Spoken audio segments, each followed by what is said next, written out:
అందరం కూడక జాగ్రత్తగా కొంత సమయం దేవుని వాక్యాన్ని విందాం. కొంత సమయం వినేసి ప్రార్థన చేసుకొని ఈ యొక్క దినముల కూడికను ముగించుకుందాం. మన యొక్క వాక్య భాగమును ధ్యానించుకుందాం. బైబిల్ గ్రంథంలో నుంచి ఎజ్రా గ్రంథము 8వ అధ్యాయము 21వ వచనము ధ్యానిద్దాం. ఎజ్రా గ్రంథము 8వ అధ్యాయము 21వ వచనాన్ని ధ్యానిద్దాం. అప్పుడు దేవుని సన్నిధిని మమ్మును మేము దుఃఖపరుచుకొని మాకును మా చిన్నవారికిని మా ఆస్తికిని శుభ ప్రయాణము కలుగునట్లుగా ఆయనను వేడుకొనుటకు అహావా నది దగ్గర ఉపవాసముండుడని ప్రకటించింది. ఇక్కడ చదవబడినటువంటి సందర్భం చాలా ప్రాముఖ్యమైనటువంటిది, చాలా విలువ కలిగిన సందర్భం. మొదటి దినమున మాకును అంటే మన గురించి మన ఎలాగా దేవుని సన్నిధిలో మనం ఉండాలనేది మాట్లాడుకున్నాం. రెండవ దినమున మా కుటుంబాలు ఎలా ఉండాలో, కుటుంబము ఎలా కట్టుకోవాలో నిన్నటి దినమున మనం మాట్లాడుకున్నాం. ఇప్పుడు ఏమంటున్నాడంటే మూడవ మాటగా మాకు కలిగిన సమస్తమునకును ఆమేన్. మాకు కలిగిన సమస్తమును అంటే మూడో మాట ఏందమ్మా? మా ఆస్తికిని అంతేనా? మా ఆస్తికిని అంటే మాకు కలిగిన సమస్తమునకును శుభ ప్రయాణము కలుగు చేయవలనన్నాడు. మొదటి దినం మనం చూసినప్పుడు మనము మన జీవితాలు ఎలాగ బాగుపడాలో చెప్పుకున్నాం. రెండవ దినం మనం చూసినప్పుడు మన కుటుంబాలలో వస్తున్న సమస్యలకు దేవుడు ఎలా సమాధానం ఇచ్చారో నేను చెప్పుకున్నాను. నిజంగా నిన్నటి దినమని చెప్పినటువంటి మాటలు దేవుడు చాలా చక్కగా మనతో మాట్లాడించాడు. ఈరోజు మనకు కలిగిన ఆస్తికిని ఎలాగ శుభ ప్రయాణము కలిగించాలో తెలియజేస్తున్నాడు. ఈ మాట సందర్భం కొరకై సమయంలో ఇర్మియా గ్రంథంలో నుంచి ఇర్మియా గ్రంథంలో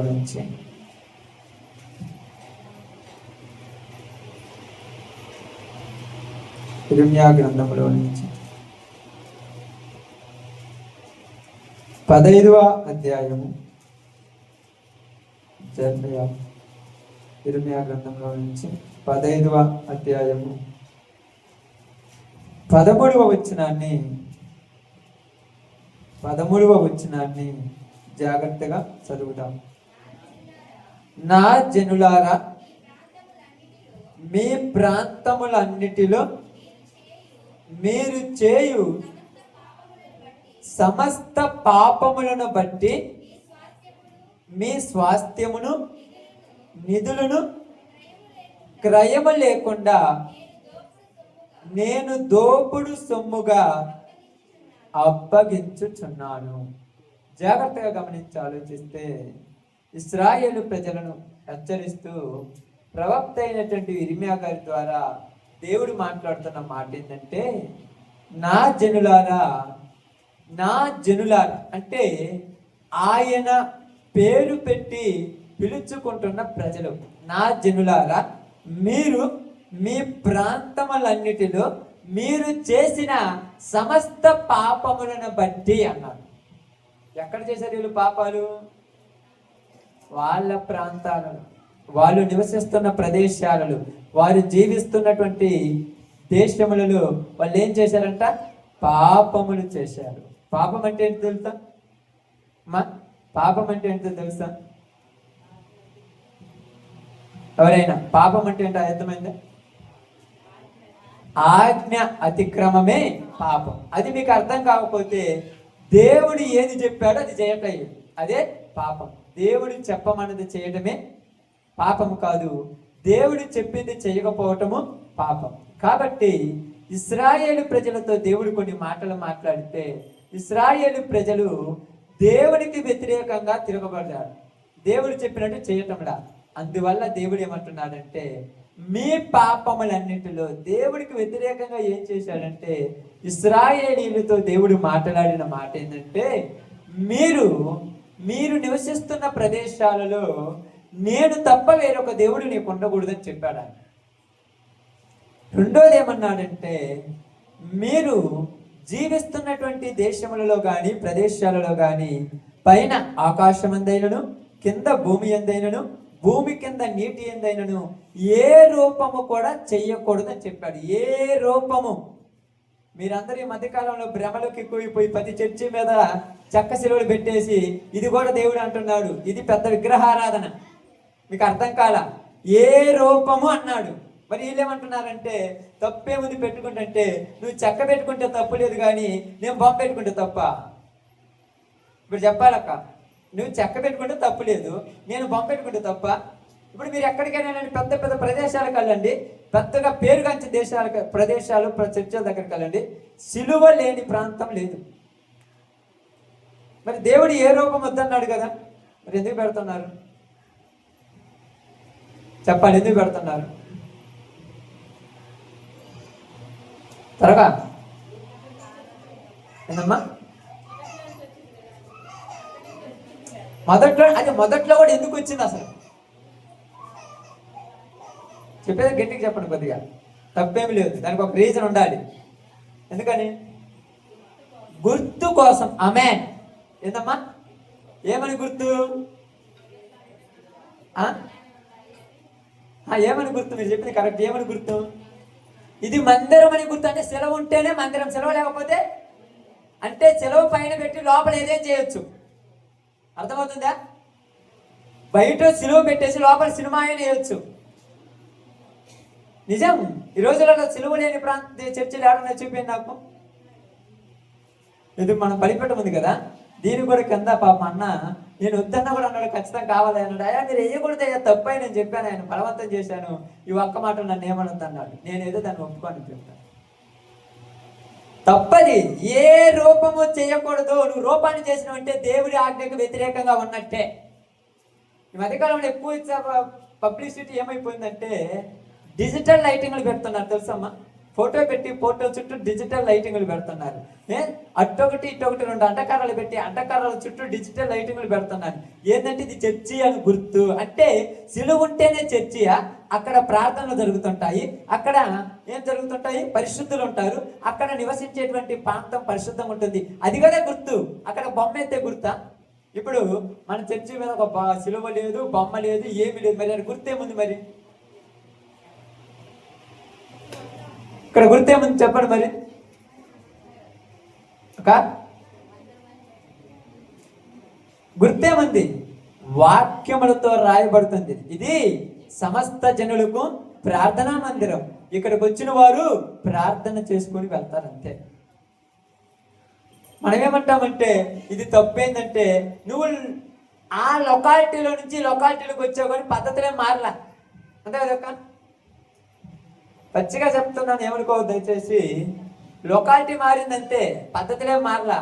అక్కడ పోల్దండ వేరే దానికి వస్తా, ఇక్కడ పోల్దండ తెచ్చి మా దానికి వస్తున్నాం, అంతేం లేదు. అందుకనే ఇక్కడ ఎక్కడా కూడా నేను ఏ బొమ్మను కూడా పెట్టదలుచుకోవాలి. చాలా మంది అన్నారు, ఫోర్స్ చేశారు, అసలు నీ మాట కదన్నారు, మీరు ఎవరు ఏది పెట్టినా కూడా నేను అసలు ఈ చర్చిగా రాని చెప్పాను. ప్రారంభంలో పెద్ద గొడవ జరిగింది, తెలుసు తెలియదు. చాలా కానరాని పోరాటం జరిగింది ఇక్కడ. చర్చి కడుతున్న ప్రారంభంలో ఒక ఎండితో సిలువ చేస్తానని ఒక ఆయన సిలువ అనేది ఈ మందిరం మీద పెడుతూ ఒప్పుకొని నేను. అప్పుడు చాంద్రోజు గారు అన్నారు, ఓకే ప్రకాష్, మనము దేవుని వాక్యం ప్రకారమే పోవాలి కాబట్టి ఎవరు వచ్చి చెప్పినా చేసేది లేనే లేదు. రూపము చేయకూడదు, ఆ రూపానికి విలువ లేదు. ఇశ్రాయేలీలు మనలాంటి వాళ్ళు కాబట్టి వాళ్ళు ఏమన్నారు తెలుసా? మేము పెట్టింది యెహోవా విగ్రహమే కదా. యెహోవా విగ్రహం అంట. యెహోవా ఏందమ్మది? అర్థం కాదా? చెప్పమ్మా గట్టిగా. యెహోవా పేరట అంటే పేరట కాదు, యెహోవా పేరట బొమ్మ, అది కాదు. వెళ్ళి మేము చేసేది యెహోవా బొమ్మే కదా అన్నాడు. యేసు ప్రభు బొమ్మే కదా పెట్టింది అన్నారు. అంటే యేసు ప్రభు బొమ్మే మనం మాట్లాడుతూ వచ్చి మరి మాట్లాడినప్పుడు దానికి ఎందుకు విలువ? ఏ రూపము అన్నాడు. ఇశ్రాయేలీయులు చేసిన తప్పది మొట్టమొదట. ఈరోజు క్రిస్టియన్స్ చేస్తున్న ప్రథమ తప్పది. చాలా చోట్ల చూడండి, ఒక చోట పడుకోబెడతారు, ఒక చోట నిలబెడతారు, ఒక చోట తలకిందులు పెడతారు. ఎందుకు పెడుతున్నారంటే దానికి మళ్ళీ డిజిటల్ లైటింగులు, అబ్బో వ్యవహారాలు. ఎవరు చూసినా కూడా వీళ్ళు పోయినామంటే ఇది చర్చి అని గుర్తు కోసం అంటారు. చర్చి అని గుర్తు అనేది ఎలా ఉండాలంటే అక్కడ మందిర ముఖద్వారం మీద పేరుల వాక్యం రాసిపెట్టు, ఇది సమస్తమైన జనులకు ప్రార్థనా మందిరం అని రాసిపెట్టారు. ఇంకా గుర్తు కావాలంటే దాని మీద ఒక మైకు పెట్టి ప్రార్థన వాక్యం వినిపించండి, తప్పలేదు. ఇప్పుడు అందరూ అది చేస్తున్నారు తెలుసా. చర్చిలలో గడియారం పెట్టి వాక్యం వినిపిస్తున్నారు గంటలు గంటలు, తప్పులేదు, అది కరెక్ట్ మాట. ఇలాగైన వాక్యము కొంతమంది వింటుంటారు కొన్ని ప్రాంతాల్లో, తప్పులేదు. కాబట్టి ఇదిగో సమస్త విషయములలో తమ ప్రాంతములు దేవునికి వ్యతిరేకంగా ఇలా చేస్తున్న తర్వాత నరహత్య చేయకూడదు. ఏం చేయకూడదంట? నరహత్య చేయకూడదు, వ్యభిచరించకూడదు, దొంగతనం చేయకూడదు, అబద్ధములు ఆడకూడదు, నీ పొరుగు వానిదేది ఆశించకూడదు. ఆజ్ఞ తెలియదని మేము కొత్త చెబుతున్నాడు, మేము మళ్ళీ కొత్తగా నేర్పుతున్నట్టున్నాయా? ఏది ఆశించకూడదు. పైన మాత్రం సిలువ పెట్టాము, లోపల మాత్రం దొంగతనాలు చేస్తే ఉపయోగం ఏముందక్క? పైన మాత్రం సిలువ పెట్టాము, లోపలికి వచ్చి జోదాలు ఆడుతుంటే ఉపయోగం ఏముంది? పేకాట ఎక్కడ ఆడారు అంటే బైబిల్ గ్రంథంలో ఉంది కదమ్మా. ఏం చేశారంట వాళ్ళు? వ్యాపారం చేస్తున్నారు లోపల, బిజినెస్. ఏంటా బిజినెస్? పావురాలు అమ్మటము, రోకలు తీసుకోవటం, మంచి బిజినెస్. ఇది గుర్తుపెట్టుకోండి. దీని గురించి 2 గంటల సబ్జెక్ట్ అప్రోచ్ చెప్తాను. ఇదే గుర్తుపెట్టుకోండి. ఇప్పుడు ప్రస్తుత కాలం అక్కడ పావురాళ్ళు అమ్మారు, ఇక్కడ ఏమమ్ముతారో తర్వాత చెప్తాను, దాని గురించి వదిలేయండి. ఒక ఆదివారం చెప్తాను, ఏ అప్రోచ్ మీరే గుర్తు చేయండి, నేను చెప్తాను ఖచ్చితంగా. తర్వాత మళ్ళా ఏమన్నారు? ఈ పొరుగు అనేది ఏది ఆశించకూడదు, తర్వాత నిన్ను వలే నీ పొరుగు వారిని ప్రేమించాలి. ఈ ఆజ్ఞలని చెప్పిన తర్వాత ఇశ్రాయేలీయులు నచ్చిన ఆజ్ఞలు చేశారు, నచ్చని ఆజ్ఞలు చేయాల. నచ్చిన ఆజ్ఞలు ఏంది, నచ్చని ఆజ్ఞలు ఏంది ఉంటాయా అమ్మా? నచ్చిన ఆజ్ఞలు నచ్చని ఆజ్ఞలు 2 ఉంటాయా? అమ్మాన్ ఉంటాయి అక్క. నాకేమి అబద్ధం ఆడకూడదు అని అనుకోని అబద్ధం ఆడకూడదు ఎవరు ఉండరు, దేవుడి ఒక్కడే బాగుంటుందంటే నాకు నచ్చదు ఆజ్ఞ, అందుకని దాన్ని పక్కన పెట్టేస్తాను. ఏ రూపం చేయకూడదంటే అది నాకు నచ్చింది, నేను ఏ రూపం చేయను అంటాను. అంటే నీకు నచ్చితే చేద్దాం, నచ్చకపోతే ప్రతి విశ్రాంతి దినం క్రమం తప్పకుండా దేవుని మందిరానికి రావాలి.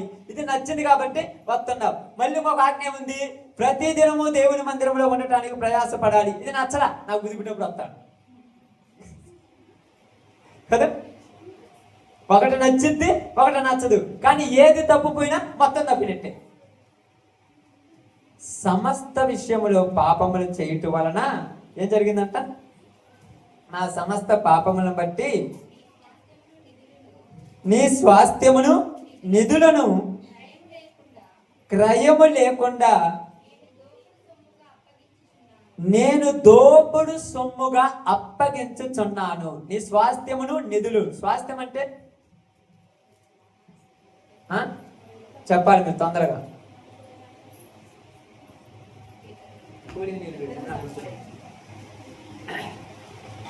చెప్పాలి. స్వాస్థ్యం అంటే స్వాస్థ్యము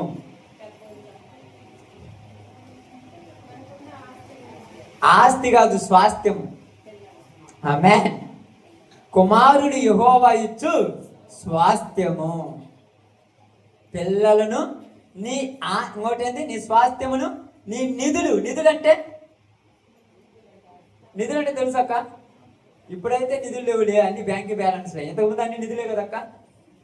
ఎంతంత రాత్రులు బాణాలు పెట్టేసి ఒక చోట పోయి కొంత తవ్వి లోపల పొడిచిపెట్టి వచ్చేస్తారు. ఊరు చూడకూడదని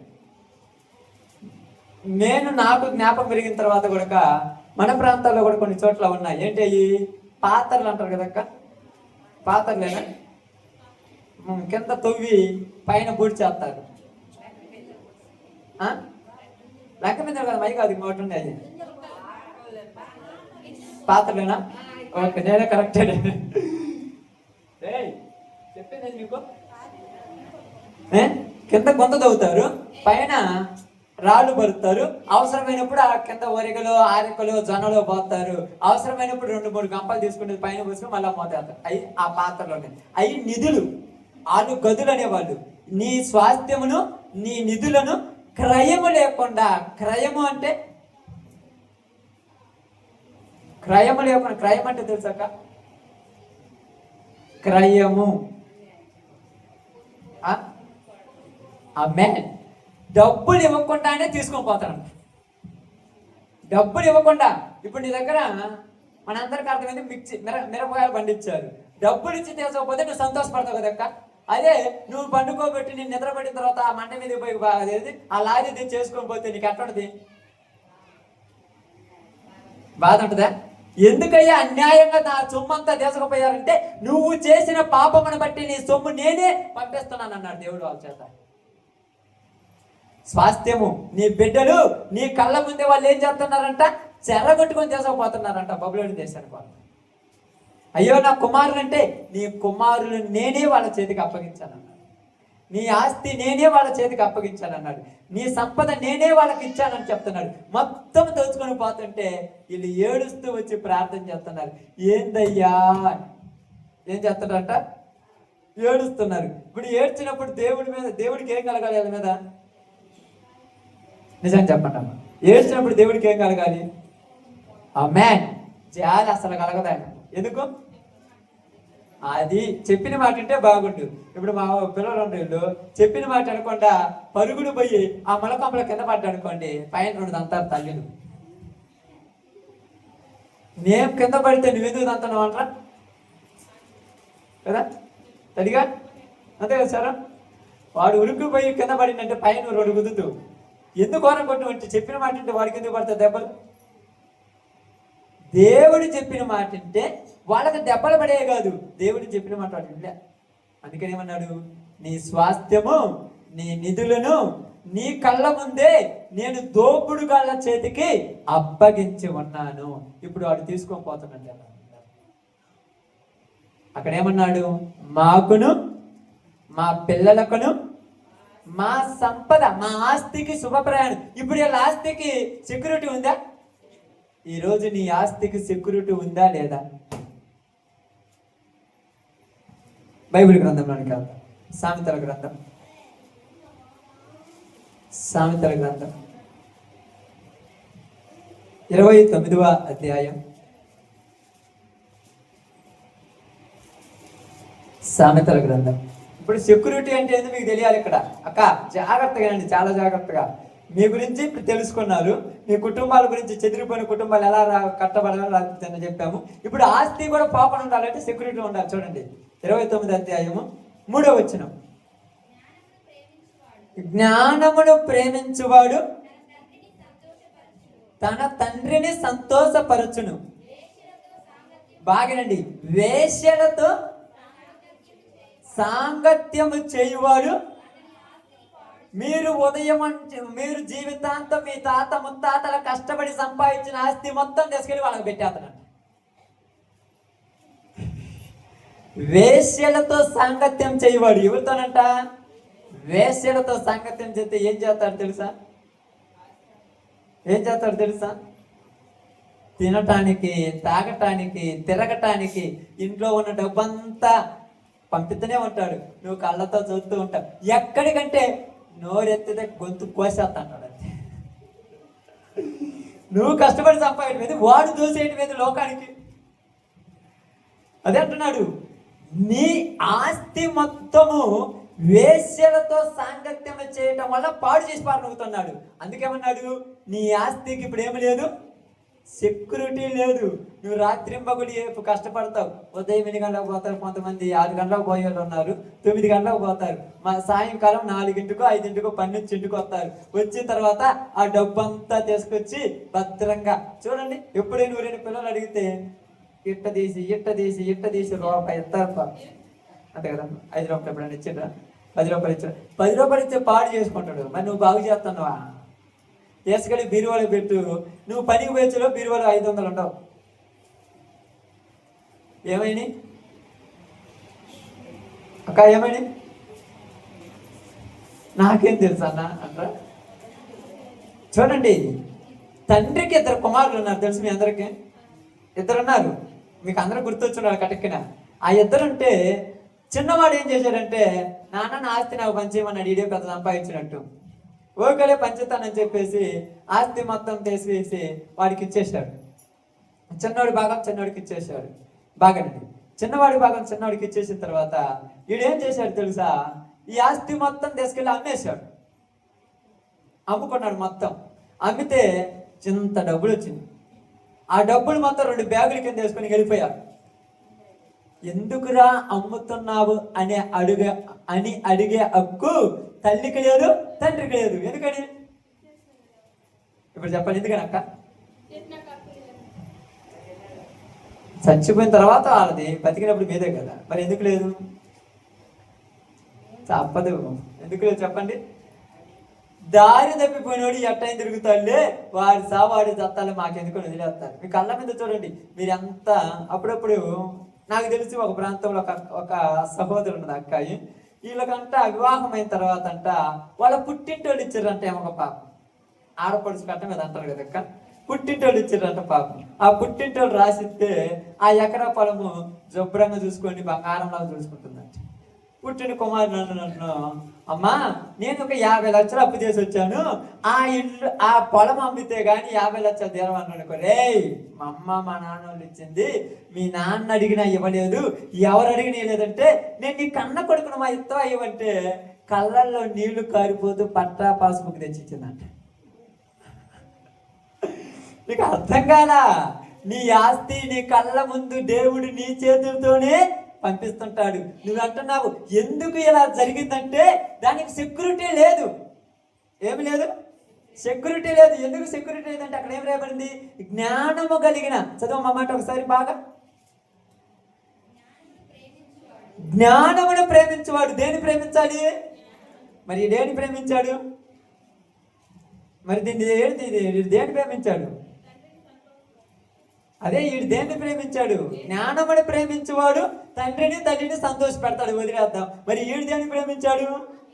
వేశ్యలను ప్రేమించాడు. ఒకటే ఇది ప్రేమ అంటారా? దీన్ని ప్రేమ అంటారు. డబ్బులు ఇవ్వటము పాపం చేసి రావటము, డబ్బులు ఇవ్వటము పాపం చేసి రావడం, దీన్ని ప్రేమ అంటారా?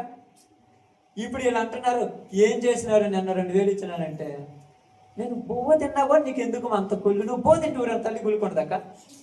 కొడుకు అన్నం తింటే ఏ తల్లి అయినా గుళ్ళుకుంటుందా? ఆ 2000 రూపాయలు తీసుకుపోయి నువ్వు నీ స్నేహితుడు ఇచ్చలివిడిగా తిరిగి తందనాలు ఆడితే ఆ 2000 రూపాయలు ఎంత కష్టపడి నాకు తెలిసి నీకేం తెలుసునా? అదే అదక్క. అల్లరి ముద్దుగా చూసుకుంటుంటారు పాపం ఇంట్లో. బయట ఆ బంగారు నక్లీసులు, ఆ యొక్క గోల్డ్ చైన్లు అంత బాగా చూసుకుంటారు. మర్చిపోయి ఊరికన్నా ఒక్కసారి అమ్మ పెన్షన్ పోయి వస్తాను ఒక్కసారి పెట్టుకొని అంటే నా దగ్గర మొత్తం బ్యాంకులో ఉన్నాయి, ఎందుకు అడిగితే ఇవ్వాల్సి వస్తుందని. వాడు 20 లక్షలు అప్పు చేసి వచ్చుంటాడు. అమ్మా బంగారం మీ అమ్మ తాకట్టు పెట్టి అప్పు తిరుగుతానంటే, రే ఏనంటావా? అప్పుదే నీ చేసావు, అప్పుదే నీ చేసావని అడుగుతావా? ఆమె అంత మంచోళ్ళకు మీరు, అంత మంచోళ్ళు తెలుసా? చాలా మంచోళ్ళు నిజంగా. ఆ తాకట్టు పెట్టిన తర్వాత 20 లక్షలు తీసుకుని అప్పు కట్టేసి కాలు మీద కాలు చేసుకొని తిరుగుతుంటాడు. ఇప్పుడు ఆ 20 లక్షలు తీర్చలేక నీ బాధ దేవుడి. ఇక్కడ అదే జరుగుతుంది. జూదాలకు, బెట్టింగులకు, త్రాగుడుకు, తిరుగుడుకు పితరులు సంపాదించి ఇచ్చినదంతా పాడు చేస్తున్నాడంటే నీ ఇంటికి దేవుని సెక్యూరిటీ లేదు. అందుకని మనం మొదటి రోజు ఏం చెప్పాను, రెండో రోజు చెప్పాను, ఒక మాట మీకు గుర్తుందే లేదు. మొదటి రోజు అనుకుంటాను చెప్పాను. ఇక్కడ ఉపవాస ప్రార్థన దేనికోసం? ఇది దేనికోసం అని చెప్పాను గుర్తుందా మీకు? ఆమేన్.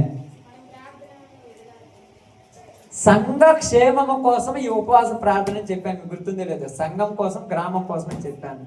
మీ కుటుంబంలో ప్రాబ్లం ఉంటే మీ ఇంట్లో ఉపవాస ప్రార్థన పెట్టుకోండి, అది మీ ఇంటి కోసం అని చెప్పాను. ఇప్పుడు సంఘముకి ఎందుకంటే సంఘములో ఉన్న సంపద కూడా దొంగల పాలైపోతుంటే జాగ్రత్త. అవునా? అవును. మరి తెలియదు. ఎప్పుడైనా చూస్తున్నారు మీరు? విందులకు, విలాసాలకు, ఏంది వాళ్ళ టూర్లకు, వాళ్ళ యొక్క హై లెవెల్ యొక్క వస్త్రధారణకు, వాళ్ళు పెట్టుకునేటువంటి వాచ్యలకు, వాళ్ళు ధరించేటువంటి షూలకు, విలాసాలకు మీ కష్టమంతా దొంగల పాలైపోతుంటది. ఆమేన్. తెలుసా? ఈ రోజులలో ఎక్కువ ఈ మధ్య కాలంలో సోషల్ మీడియా ఎవరైనా టార్గెట్ చేసింది తెలుసా మీకు? పాస్టర్ అమ్మాయి, నిజం, వాళ్ళే చేసింది. ఏమని టార్గెట్ చేసింది? మీ యేసు ప్రభు వారు ఒక అంగీ 2 అంగీలు కలిగిన ఒక అంగీ ఇవ్వమన్నాడు కదా, మీకెందుకు 5,000 అంటే 50,000 2,00,000 రూపాయల సూట్ అని అడుగుతున్నారు. వాడు వేసుకున్న సూట్ 2 లక్షలు అంట. ఆ 2 లక్షలతో ఒక 4 రోజులు ఒక 50 మంది బతకొచ్చు తెలుసా? దొంగల పాలైపోతుంది సంఘంలో ఉన్నది. అందువల్ల ఒకవేళ మన సంఘంలో కూడా ఈ దేవుని ఖజానా అనేది ఒకటి ఉన్నది, మీకు తెలుసో తెలియదు. నా అకౌంట్ ఒకటి ఉంటుంది, ఒకటి మామూలు అకౌంట్ ఉంటుంది. ఒక అకౌంట్ దేవునికి సంబంధించిందే. ఏదైనా మా అమ్మాయి ఉంటుంది, నీ అంత పిసనారోడు ప్రపంచంలో ఊరు వెళ్ళారు. రోజు నేను పిసనారోడు అంట.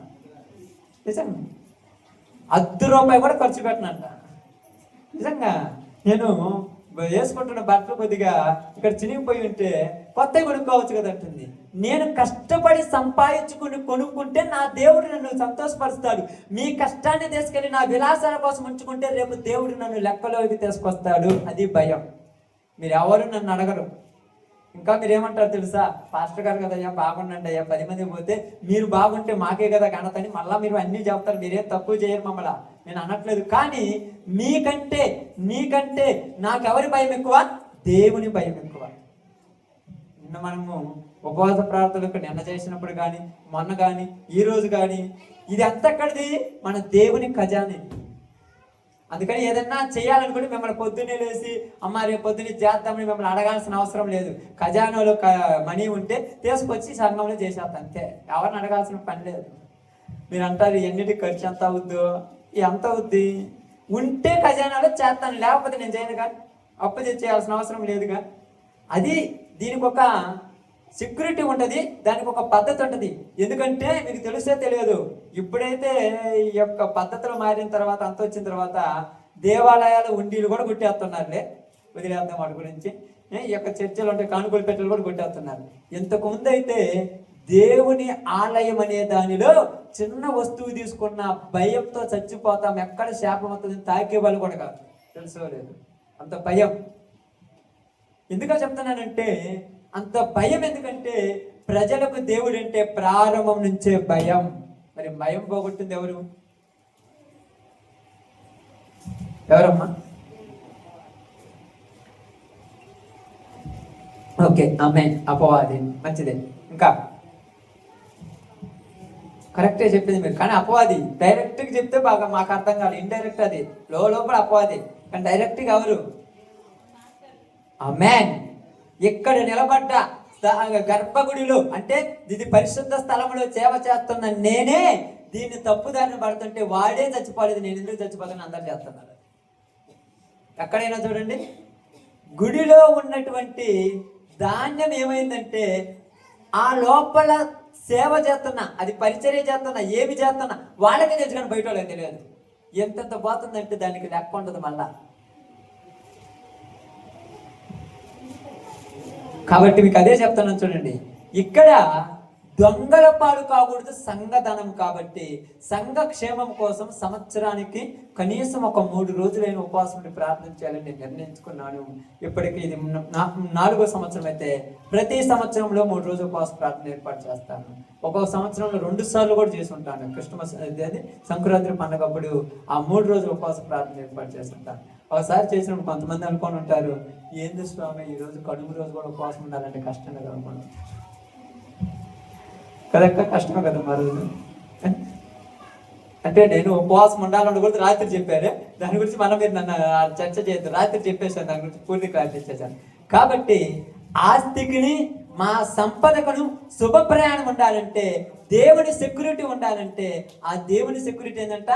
జ్ఞానము.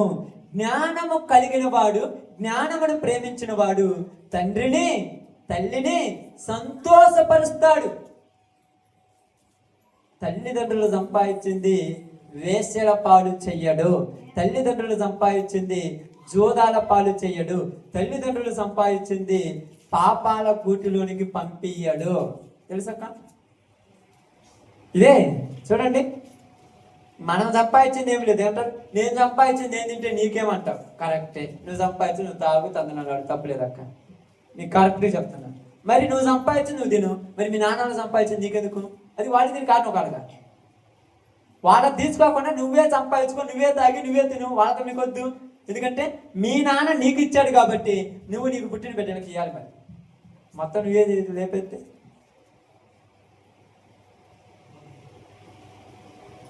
ఎవరు అడగాలి మరి? దీనికి దేవుడు లెక్క అడిగే రోజు ఒకటి ఉంది. ప్రతి వాళ్ళని ఒక రోజు అడుగుతారు లెక్క. మనం ఏమనుకుంటామంటే మమ్మల్ని ఏడిపించినవు, నువ్వు ఎక్కువ రోజులు బతకవరని తల్లిదండ్రుల పిల్లల గురించి ఆడవకూడదు. ఏ తల్లి కానీ ఏ తండ్రి కానీ తన కూతురు గురించి కానీ కుమారుడి గురించి కానీ ఏడ్చిండ్రా, ఆ తల్లిదండ్రుల శాపం వరకపోదమ్మా. అది గుర్తుపెట్టుకోండి. నిజం, బైబిల్ చెప్తుంది తల్లిదండ్రులను దూషించిన వాడు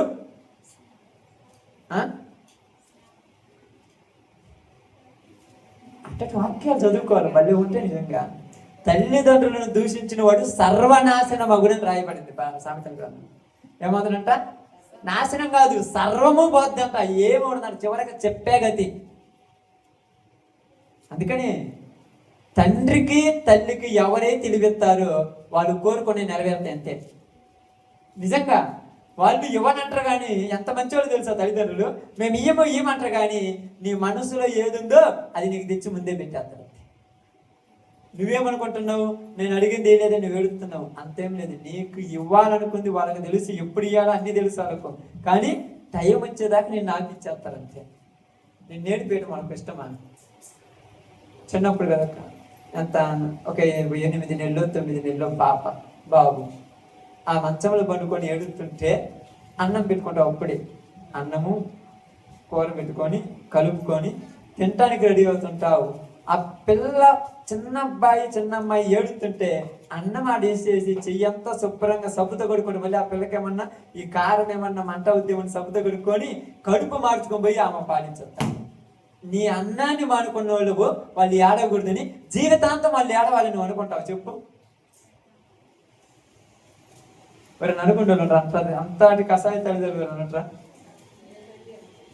ఆమేన్. నిజం, ఎవరు అనుకోరు. కానీ నీవు నీ తండ్రి నీ తల్లి నీకు సన్మానిస్తే వాళ్ళే నీకు ఇష్టమైంది చేస్తారు.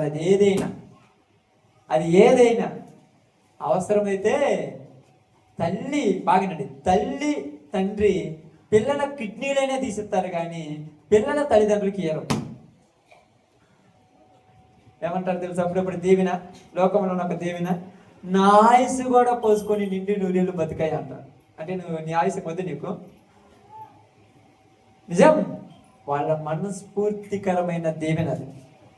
అందుకని తల్లిదండ్రులను సన్మానించినోడు ఎక్కడికి వెళ్ళినా విలువగా ఉంటాడు. ఇక్కడ అదే చెప్తుంది, జ్ఞానమును ప్రేమించిన వాడు తల్లిదండ్రులను సన్మానిస్తాడు. కాబట్టి తల్లిదండ్రులకు చెడ్డ పేరు దాకుండా తన ప్రవర్తన బాగా బతుకుతాడు. తెలుసా, ఈ రోజులలో తల్లిదండ్రులను బజార్లో నిలబెట్టిన వాళ్ళు లేరక్క. బెట్టింగ్లు ఆడతారు, క్రికెట్ బెట్టింగ్, సెల్ ఫోన్లు బెట్టింగ్లు పడుతుంటారు. ఫస్ట్ 10 రూపాయలే, తర్వాత 100 రూపాయలు, తర్వాత 1000 రూపాయలు, తర్వాత 1,00,000 రూపాయలు, 5-6 లక్షలు పోగొడతారు. ఎందుకు పోగొట్టావంటే నువ్వు నన్ను ఏమన్నంటే వెళ్ళిపోతానంటే పర్లా, ఏడవదికి బతుకుతాడు, ఉరేసుకొని చచ్చిపోతాను. అందుకే ఎక్కడ బయటికి చెప్పుకుంటే సిగ్గుపోద్దామని చెప్పుకోకుండా నా బిడ్డ బాగుండాలని ఏడుతూ వాళ్ళ ఏడుపు ఈ పిల్లల కొట్టుకొని ఏదో ఒక సర్వనాశనం అవుతారు. తల్లిదండ్రులు పిల్లలకు అస్సలు ఏడవద్దాం. మీ పిల్లలు బాధ పెట్టినా మనసులో నా కొడుకే కదా నా కూతురే కదా అనుకోని, కానీ మనసులో ఒక్కసారి వాళ్ళని దూషించిన మీ దూషణ వరకపోతే జాగ్రత్త. గొప్ప విషయం. బిలాం ఏం చేస్తున్నాడు? కానీ ఏమొచ్చినాయి? మీరు చెప్పిస్తే ఎంతమంది ఆశీర్వదించిన ఆశీర్వాదం రాదంటే మీ పిల్లలకి. దయచేసి తిట్టచ్చు. అప్పుడప్పుడు పిల్లలను తల్లిదండ్రులు తిడుతుంటారు. నేను చెప్తుంటాను, ఎందుకమ్మా అంత కోపం కదంటారు.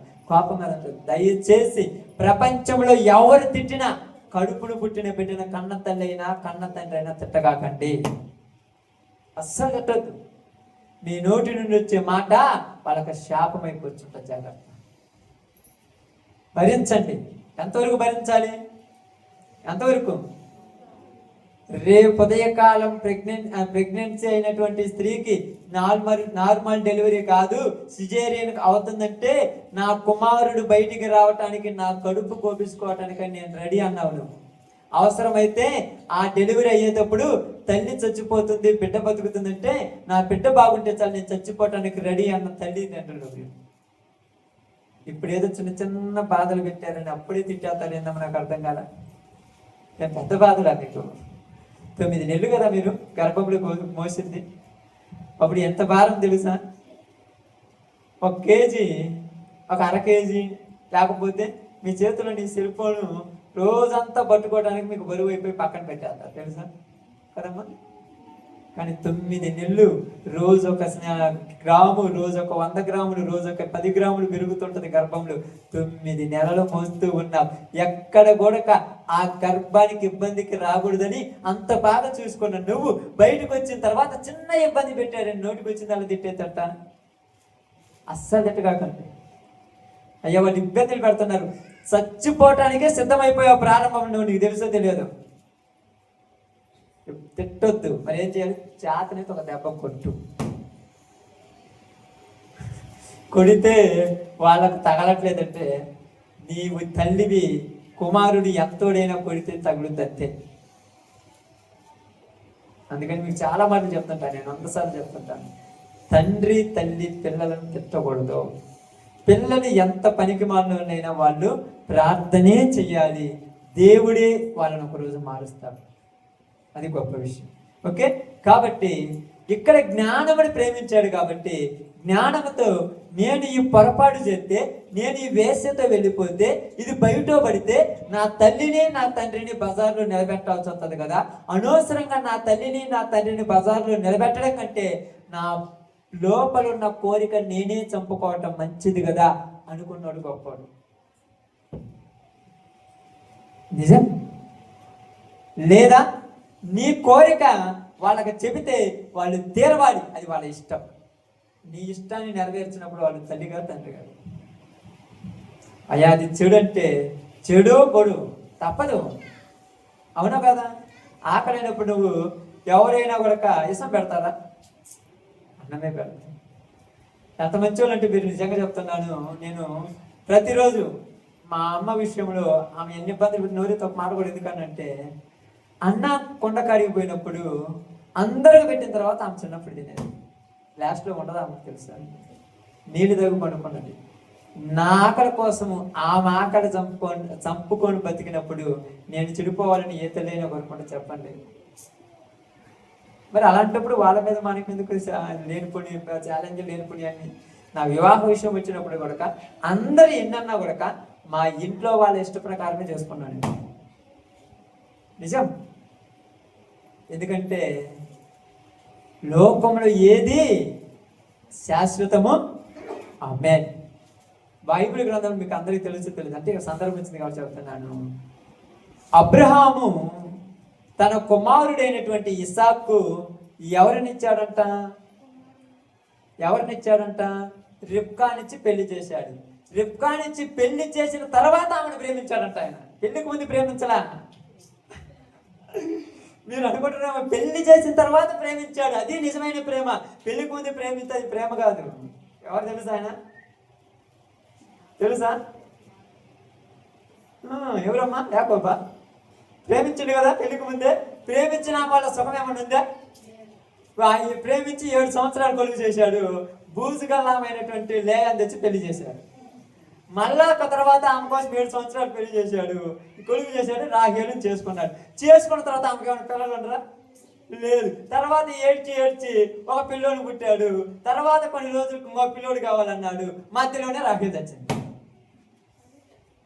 అవును, మరి దేవుడు నీకు నచ్చినది, నీకు ఏది అవసరమో ఇచ్చేదాకా నువ్వు ఇచ్చిన తర్వాత దాన్ని ప్రేమించు. అది నీకు శాశ్వత కాలం ఉంటుంది. నీ అంతటా నువ్వు తెచ్చుకుంది మధ్యలోనే పోయేది, అంతే కదా? అవును, మరి దానిని ఇవ్వటానికి అందుకన్నా చూడండి, యాకోబు పోయి లాబాను దగ్గర పోయి, నీ చిన్న కుమార్తె అయిన రాహేలు నేను ప్రేమించాను, ఆమె నుంచి పెళ్లి చేస్తుంటే ఓకే నీ ఇష్టప్రకారం అన్నాడు. పెళ్లి చేశాడు. రాత్రి అంతా మోసం చేసేసాడు. అది జరిగిన చరిత్ర తెలుసు. కాబట్టి ఇక్కడ ఏం చెప్తున్నాడంటే, జ్ఞానము గలవాడు తల్లిదండ్రులను సన్మానిస్తాడు. నేను ఈ పొరపాటు చేయటం వల్ల నా తల్లి ఏడుస్తుంది, నేను ఈ తప్పు చేయటం వల్ల నా తండ్రి ఏడుస్తాడని బుద్ధి కలిగినోడు తప్పు చెయ్యడు. బుద్ధి లేనోడే తప్పు చేస్తున్నాడు. చివరికి ఏం తింటాడు? ఆమె అంతే. మీరు ఏది పెట్టుకుంటే ఆడ పెట్టుకోండి, మీ ఇష్టం. అది గడ్డి పెట్టుకోండి, పొట్టు పెట్టుకోండి, ఇంకొకటి పెట్టుకోండి. చివరికి వాడు తినేది అదే. వాడికి ఏం దొరకదు మీరు అనుకుంటారేమో, ఏమి దొరికేది లేదు. ఎందుకు తెలుసా? ఇక్కడ అదే రాయబడింది. ఏం రాయబడింది అంటే, వేశ్య సాంగత్యము చేయువానికి చివరికి రొట్టె తనకు మాత్రం ఇక నీకు ఏం మిగలదు, ఉన్నదంతా పోద్ది. కాబట్టి ఇక్కడ డబ్బు చూడండి, ఈ డబ్బు అంతా కూడబెట్టుకున్నాడు మనోడు. అంత మూట అయింది. ఆ మూట తీసుకొని వెళ్ళిపోయాడు పట్టణానికి. డబ్బు ఇచ్చిన తర్వాత ఉంటారా కూర నోడు. అప్పుడెప్పుడు మిమ్మల్ని కూడా అడుగుతారు, ఒక 2000, ఒక 500 ఎవరో 2 రోజులు ఆగులు అంటారు. ఓకేలే అని బండి నిజంగా నాకు ఇది అంటే మీరు ఏమనుకోవద్దు. అప్పుడు మీరు పొలానికి పోతే మీతో పొలానికి వస్తారు, మీరు కలుపు తీస్తుంటే పక్కనే పంచుకొని కలుపు తీస్తుంటారు. అబ్బాయి ఎంత మంచి పద్ధతి కలిగినవారు అంటారు. మామూలు విషయం అనుకున్నాం. ఆ తర్వాత 2000 ఇచ్చిన తర్వాత రేపు కొద్దిగా పన్నుతి పోయేద్దామంటే అమ్మ అర్జెంట్ మీటింగ్ మీద పోవాలని చెప్పేసి 5 నిమిషాలు కనబడి వెళ్ళిపోతారు అంతే. నిన్నటి దాకా కలుపు తీసింది పక్కన ఉంది ప్రేమతో అనుకున్నావా? ఆ డబ్బులు ఇస్తారు. మీకు అర్థం కాలేదు స్వార్థం ఎంతవరకు తల్లిదండ్రులను వాడుకుంటారని. అసలు కరెక్టేనా? వాళ్ళు జన్మనిచ్చినందుకే జీవితాంతం వాళ్ళ కాళ్ళకు దండం పెట్టినా తప్పులేదు. జీవితాంతం, 1 రోజు 2 రోజు కాదు, జన్మనిచ్చినందుకే జీవితాంతం వాళ్ళ కాళ్ళకు దండం పెట్టి బతికిన తప్పు లేనే లేదు. అది గొప్ప విషయం. అది కలిగిన వాడు ఎవరంటే జ్ఞానము కలిగిన వాడు. ఇప్పుడు వీడికి జ్ఞానం లేనుడుగా దీనికి ఏమేమి అలవాట్లు ఉన్నాయి? ఏమేమి ఉన్నాయమ్మా? లేదంటూ లేదు అన్నీ ఉన్నాయని చెప్పను. ఎందుకంటే అది రాయలేదు కదా. ఇది లేదు అంటానికి లేదు, అన్నీ ఉన్నాయి. ఎప్పుడు పెళ్లికి ముందే. పెళ్ళి అయిందా చిన్న కుమారుడికి? పెళ్లికి ముందే అన్ని అలవాట్లు ఉన్నాయి, ఫ్రెండ్స్తో అది ఇది. ఏడా కంట్రోల్ ఉంటుంది. ఏముంటుంది కంట్రోల్ అంటే తెలుసా? ఒక హద్దు. ఏంటి తెలుసా? ఎన్ని చేసినా ఊరు అవతలా ఇట్టు అవతలే, ఇట్లే కొద్ది అన్ని మానుకొని ఏమి తెలియనట్టు నటించాలి. వాళ్ళు అలా కావట్లప్ప కదా. అప్పుడప్పుడు ఏం చేస్తారు? మీకు ఒక అలవాటు ఉంది లేదా, అలవాటు ఉన్నది ఏం చేస్తారు తెలుసా? ఇంతే. అదేదో అదేది గుట్కానో పనుపరకనో నోట్లో పోసుకొని నవిలి ఇంటికి వచ్చేటప్పుడు ఆ యొక్క నీళ్ళ బాటలు చేసుకుపోయి నోరు కడిగి వస్తారు. ఎందుకంటే వాసన ఎక్కడ రాకూడదు బయటకి. ఎంత భయం తెలుసా? అందుకని చిన్నప్ప మాట అనుకుంటా, ఇంకా మా అమ్మ మా నాన్న వాళ్ళ ఇంటి దగ్గర ఉంటే నాకు స్వేచ్ఛ లేదు, నేను బయటికి పోవాలని నిర్ణయించుకున్నాడమ్మా. ఎవరుంటే నాకు స్వేచ్ఛ, ఎక్కడికి పోవాలి? బయటికి పోవాలి. అందుకేమంటున్నాడు? నేను ఎక్కడో దిక్కు వెళ్ళి బతికేస్తాను, నీ దగ్గర బతకడం నా వల్ల కదా. నేనేమైనా తప్పు చేసి నేను బాధపడతారు పాప. అప్పుడప్పుడు మీ పిల్లలు మీ దగ్గరకు వచ్చి నేను ఈ ఊళ్ళోనే పనికి పోతానంటే మీరు బాధపడగాకండి, శుభ్రంగా పంపించండి. వాడు ఎందుకు నీకు మొదటికి ఎందుకు పోతానన్నాడు? వాడికి స్వేచ్ఛ లేదు. అక్కడైతే అడిగేవాడుండా? ఎవరన్నా అడుగుతురా? వాడిష్టం, తినొచ్చు, తాగొచ్చు, పొల్లాడొచ్చు, ఏదేం చేయొచ్చు. మరలా ఎప్పుడో ఒక్కసారి గంటతోడు వచ్చి కూర్చుంటారు, మళ్ళీ వెళ్ళిపోతారు అంతే. అడిగేవాడు లేడు. అందుకే మొత్తం కోడి పెట్టుకున్నాడు, మొత్తం బ్యాగులు పెట్టుకున్నాడు, పోయాడు అమ్మనాడు. అడిగిపోయి విందులు, విలాసాలు, యొక్క లాడ్జీలలో వేశ్యలతో అనగా వడ్డీ వ్యాపారాలు. మామూలు విషయం అనుకున్నావా? వాడికి ఆశ ఎక్కువ తెలుసా? ధనాపేక్ష కలిగిన వాడికి ఆశపోయి ఎక్కువ. మామూలు ధరం వడ్డీ అయితే 2 రూపాయలు ఉంటుంది, వీడు 10 రూపాయలకి ఇచ్చేస్తాడు. మామూలు విషయం అనుకున్నారా? ఎందుకంటే ఎక్కువ సంపాదించాలి, తొందరలో సంపాదించింది ఉంటుందమ్మా. స్వభావం చెడు తెలుసా? తొందరగా పెరుగుద్ది. ఏమవుద్ది? తొందరగా ఇరిగిపోద్ది. తొందరగా సంపాదించాలని మనోడు పోయి అక్కడ ఇక్కడ గుర్రపు స్వారీలు అయ్యని బెట్టింగ్ మొత్తం పెట్టేశాడు. చివరి కొనదంతా పోయిందమ్మ. ఏడేమనుకుంటున్నారు ఇంటికాడ ఉన్నోళ్ళు? వాళ్ళ అన్న అంటాడు, వాడికేం డబ్బులు ఇచ్చి పంపించావు, అక్కడ కార్లలో సూటు బుట్టేసుకొని వాడికేమో ఎట్టిందంటే వాళ్ళ నాన్న అంటున్నాడు, నాయనా నువ్వు ఇంటికాడ ఉన్నావు, నువ్వు జీవితాంతం బాగుంటావు. వాడు ఆడికి వెళ్ళాడు, వాడి కార్లు, విందులు, విలాసాలు, సూటు బుట్లు, వాళ్ళు ఎవరు వేరు అంటున్నావు కదా. ఏదో ఒక రోజు నా కాలకాడికి రాకపోతే అప్పుడు అడిగి అంటున్నావు కదా. వాళ్ళ నాన్న తెలుసు కదా వాడి బుద్ధి. వీళ్ళందరికీ వేసిన మళ్ళా తెలుసు కదా. పెద్ద కుమారుడికి ఏంది, ఏ రోజైనా నాకు కారు కొనిచ్చావా, ఎంత ఉన్నది, ఏ రోజైనా నేను సూటు బుడ్డి వేసుకున్నానా, వాడు పని పాడు చేయకుండా ఏసీ రూములలో పడుకుంటున్నాడు, నేనేంది ఎలక్ట్రాన్లో చేయాలంటే ఇది లెవెల్ వేరురా. వాళ్ళు లెవెల్ వేరు. వాళ్ళు లెవెల్ ఏంది, నా రోజు తిన్న తర్వాత మళ్ళీ నీ కాడికి వచ్చి అడుక్కునే లెవెల్ వాడిది. నువ్వు జీవితాంతం ఒకటి దగ్గర పోయి చేయి చాపుకునే లెవెల్ నీది. బాగా ఆలోచించండి లెవెల్. అప్పుడప్పుడు చాలా మంది కొంతమంది గురించి అంటుంటారు కదా, ఆయనకేం బాగా బతుకుతున్నాడు అంటారు, అక్కడ బాగా బతుకుతున్నాడు, హైదరాబాద్లో, గుంటూరులో, ఒంగోలు అందరూ బతుకుతారంట. ఎప్పుడో ఒక 5, 10, 20 సంవత్సరాలకు వస్తాడు, అలా పొలం అమ్మాలనుకుంటున్నాను అన్న. ఎందుకో కొద్దిగా అప్పులు ఎక్కువైపోయినాయి. అవునా, నీ బాగును అనుకున్నానే చేయమాట. మరి మొన్నటిదాకా కార్లలో సోలలో తిరిగిండుగా, అంత బుటమే, ఏమి లేదాడ. ఓవర్ యాక్షన్ కోసం పోయాడు, ఉన్నదంతా పోగొట్టుకున్నాడు. అర్థమవుతుంది? ఇక్కడ బాగానండి, ఇక్కడ అదే మొత్తం తీసుకెళ్ళాడు, వేష్యలతో చోదాలకు మొత్తాన్ని పెట్టేశాడు, ఉన్నదంతా పోయినది. ఎన్ని లక్షలుంటే ఆగుతాయి అమ్మ మన నెలలో? అక్క ఎన్ని లక్షలు తాగుతుంది చెప్పండి?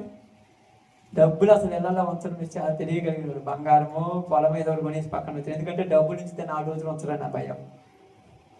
ఒక 50,000 నేను రోజు చికెన్ అంటాడు, ఊరక వద్దన్నా పడకన పెట్ట అంటాడు. తెలుసా? ఏ పడింది టైం పడినది వరకు పోయేద్దట్రా, పోయి తప్పేముంది అంటాడు. నీకు తెలియదు. కొంటన్నాడు పోయేటప్పుడు బాగా ఉంటుంది, వచ్చేటప్పుడు ఒక రకం మాత్రం మళ్ళీ. అందుకని ఏం చేస్తాడు తెలుసా, ఒక 50,000 రాగానే ఎవరికైనా బాగుంది కడకని బాగా కట్టేస్తారు పోయి. నాకు తెలియగలడు మరి అంటారు, 4 రోజులు ఆగిన తర్వాత మొత్తం కడతానంటే ముందు వచ్చినాయి ఒక 30,000, 4 రోజులకి 30,000 అయిపోతాయిగా. వారానికల్లా 20 కానుగుతారు తెలుసా, అంత టాలెంట్ ఉన్నాడు. వారం అయిందయ్యా, ఒక్కొక్కరు 3 రోజులు కానుగుతారంటవా. మామూలు విషయం కాదు.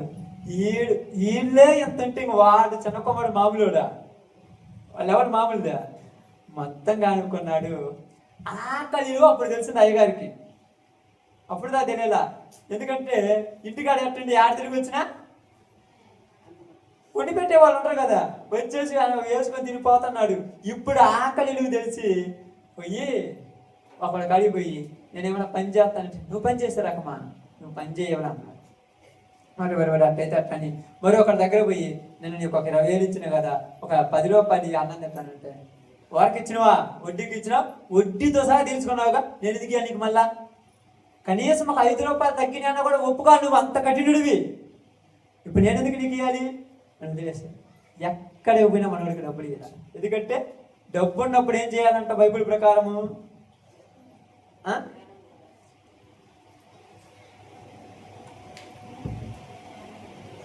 చెప్పండి ఏం చేయాలి డబ్బు ఉన్నప్పుడు? తెలియదా? డబ్బు వలన మనుషులను సంపాదించుకోవాలంట. ఆపదలో ఇబ్బందుల్లో ఉన్నప్పుడు మనకు కూడా సహాయం చేస్తారన్నట్టుగా ఒకళ్ళ ఇబ్బందులు ఉంటే కడకని హెల్ప్ చేసి మనుషులను సంపాదించుకోవాలంట. అందుకే రవిని అన్యాయపు సిరి వలన స్నేహితులను సంపాదించుకోవాలన్నమాట. సిరి వలన కొంతమందిని సంపాదించుకో, రేపు ఇబ్బందులు అయినప్పుడు వాళ్ళు ఏం చేయండి తెలుసా, అయ్యో రేపు నాకు ఇబ్బందులు అయినప్పుడు ఖచ్చితంగా చేయందించాడు, వాళ్ళ ఇబ్బందులు ఉన్నా చేయందిద్దాం అనుకుంటారు. ఇప్పుడు వెళ్ళాడు మొత్తము ప్లాస్ చేసి పార్మికాడు, ఎక్కడికి పోయినా పని దొరకలేదు. మనోడు ఏ పని చేయాలి,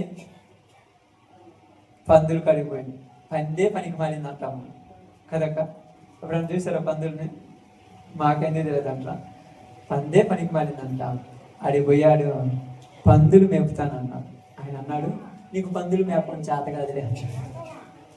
ఏమన్నాడు? ఎప్పుడైనా పని చేసినాడు అయితే కదా అక్క, ఎప్పుడైనా పని చేస్తే కదా. ఇప్పుడు నేను దేశం పోయి పని చేయమంటే ఏం చేస్తాను, ఎప్పుడైనా పని చేస్తే కదా పనిలో పెట్టుకోవాలన్నా కూడా. కానీ ఆమెనేమన్నాడు, నాకు జీతం ఏమొద్దు, అంత పోబెట్టు సార్ అన్నాడు. ముందు నువ్వు పని చేసిన తర్వాత పోగలుగుతానన్నాడు. మనోడు ఆ పందులు మేపటానికి పోయినప్పుడు ఆ పందులకి పొట్టు పోసిందమ్మ. మీరు గుడి తొట్టుంది మీకు అందరిలో ఉంటాయి, కంపు బలి ఉంటుంది కదా, మామూలు అసలు రాదు. అదే నాకు పారి గొడకాను, అదే ఇప్పుడు మా ఇంటి వరకు కూడా పారి గొడక అంటే కంపు మామూలుగా ఉంటుంది. అప్పుడప్పుడు వాళ్ళు త్రిబుల్లో ఉన్నప్పుడు చానీలతో మంగడుకోరు తెలుసా?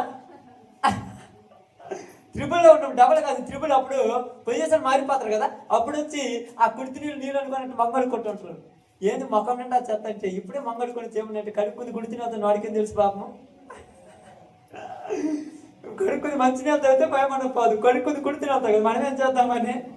అందుకనే ఆ కుడితి నీళ్ళు పోతే కంపులు వేసిపోతుంటే ఆ పందులు నట్టి ఇటు నెట్టి ఆ కుడితిలో ఉన్నటువంటి ఆ పాసిపోయిన అన్నం తీసుకొని తినడానికి రెడీ అవుతున్నాం. మీరు అందరూ అనుకోవచ్చు, చీయని ఆకలి ఎంతటికైనా దిగజారుతుంది. ఆకలి అవుతుంటే ఏదైనా తినక తప్పదు. అది ఆకలిలో ఉన్న ఆకలికి ఉన్నటువంటి విలువ, దేవుడు మనిషికి పెట్టినటువంటి గొప్పటి ఏంటంటే దేవుడు గుర్తురావటానికి ఆకలి. ఆకలి అనేది లేకపోతే ఎవరు మాటండి. కాబట్టి ఆ పందులు నేను పుట్టుకడిగిపోతే ఆ పందులు అంట ముట్టితో నెట్టేసినట్టు నువ్వు వద్దుపో మేము తినాలని. అప్పుడు ఊరు గుర్తొచ్చాడు. అప్పుడు తండ్రి దగ్గర పోతే చిన్న కుమారుడిని పెద్ద కుమారుడు ఒక మాట అంటున్నాడు, నీకున్నదంతా వేశ్యలతో. చదువు ఆ మాట.